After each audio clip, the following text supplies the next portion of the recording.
Sétimo ano, como estamos ainda em relação à aula à distância, a gente vai hoje aproveitar para ver as páginas que a gente iria trabalhar em sala de aula, tá bom? Então a gente vai trabalhar essas páginas hoje e na próxima aula tentaremos terminar, porque começando aí na página 24 do nosso livro, tá bom? Começa na 24 e vai até a página 28. Mas como são questões que o tio não vai dar resposta, eu vou só dar a dica para você responder. Então presta bem atenção, que aí nessa dica aí você já vai ganhar tempo, tá bom? Ganhando tempo você não acumula e não deixa essas páginas para o final do ano, porque se acumular você não vai conseguir responder corretamente. Então vamos para a página 24, vamos ver qual é a primeira questão. O que é que nós temos aí para a gente entender, para a gente compreender direitinho a respeito do nosso assunto. Lembrando a vocês que estamos no capítulo 1 e capítulo 2. Tá bom? Capítulo 1 é a Alta Idade Média, capítulo 2 é a Baixa Idade Média. Aqui na primeira questão diz assim: a Europa, a partir do século X, passou por transformações que levaram à crise do sistema feudal. Que transformações foram essas, né? Então vamos ver. Assim, a gente sempre coloca o feudo em primeiro plano, né? Porque a gente está estudando sobre feudos, né? Então, o feudo ele havia sido uma fortaleza para proteção, só que as invasões haviam cessado. Os bárbaros deixaram de invadir, a tranquilidade começou a crescer, havia mais paz, né?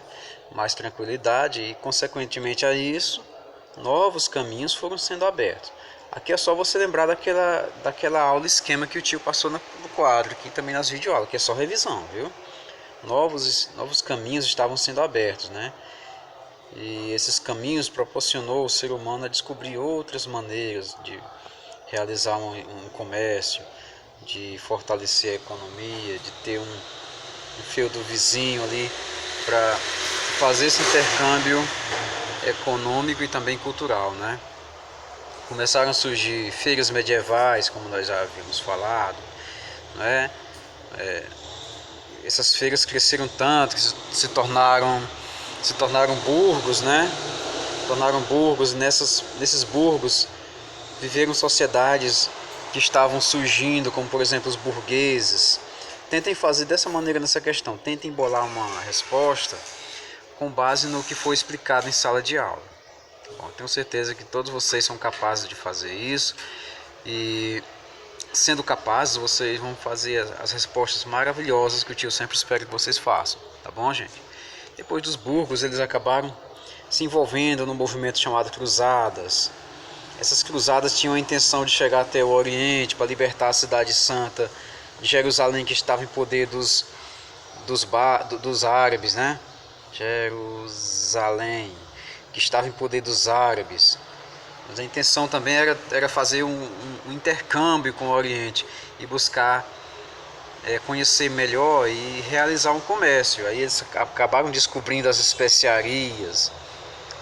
E isso foi transformando aos poucos os objetivos dos europeus. Não só mais viver em feudos, mas também viver enriquecendo em cruzadas, em comércios, em crescimento de burgos, que depois esses burgos se tornaram cidades, enfim. Tenta embolar uma resposta bacana, com tranquilidade. Qualquer dúvida você deixa lá, que a gente busca responder, tá bom? Vamos para a questão segunda, olha só. A questão segunda diz assim: atualmente, a palavra burguês refere-se a pessoas que possuem riquezas. No entanto, na Idade Média, em que surgiu o grupo social denominado de burguesia, os burgueses eram identificados por outras características. Responda as questões abaixo sobre a burguesia do período medieval. Por que os burgueses, letra A, por que os burgueses, em sua origem, estavam à margem da sociedade feudal? Olha só, essa questão você responde, você vai colocar dizendo o seguinte: porque a burguesia não pertencia a nenhuma classe social conhecida, não. Quais eram as classes conhecidas aqui? Era nobreza, clero e camponeses. E vilões também que se misturavam ali com os camponeses. a burguesia é uma classe nova, então ela não pertencia a nenhuma classe. Por isso ela era considerada marginalizada. Como eu falei para vocês, ó, onde mora fulano de tal? Naqueles burgos, velho, ali, naqueles burgos, naquela classe de burguesa. Eles, depreciativamente, eles acabavam achando que a burguesia é uma classe inferior, né? Então, como ela não nasceu no seio de um feudo, então o pessoal sempre tinha esse preconceito com relação à classe burguesa. A questão letra B da segunda questão. Que medidas os artesãos tomaram na busca de autonomia comercial?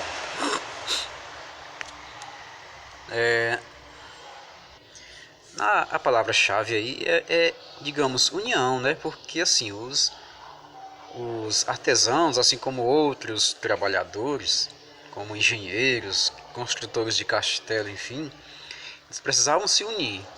Por qual motivo? Para proteger, né, proteger seus segredos trabalhistas, né? Seus segredos trabalhistas. Que eles não caíssem em qualquer mãos, né? Então eles começaram a se organizar em sindicatos, em organizações para onde pudessem se unir para proteger a si próprios, né? Então, é para isso que serve um agrupamento de pessoas. A letra C pergunta: como funciona a hierarquia nas corporações de ofício? Essas corporações de ofício, que eram essa união aqui, que eram chamadas de corporações de ofício. Ofício quer dizer trabalho, viu, gente? Havia aí a organização com o mestre no topo da hierarquia, né? E logo abaixo do mestre haviam os chamados aprendizes, né? Que poderiam se tornar também mestres, né? De acordo com o tempo e com a sabedoria que eles iam desenvolvendo e a esperteza na hora de proteger seus segredos trabalhistas, seus segredos comerciais. E assim foram surgindo outras corporações, não só de artesãos, mas de construtores, né? Corporações de comerciantes e por aí vai, tá bom? Corporações até de camponeses, vamos dizer assim. A letra D diz assim: como se deu a união entre burguesia e reis e com que objetivo?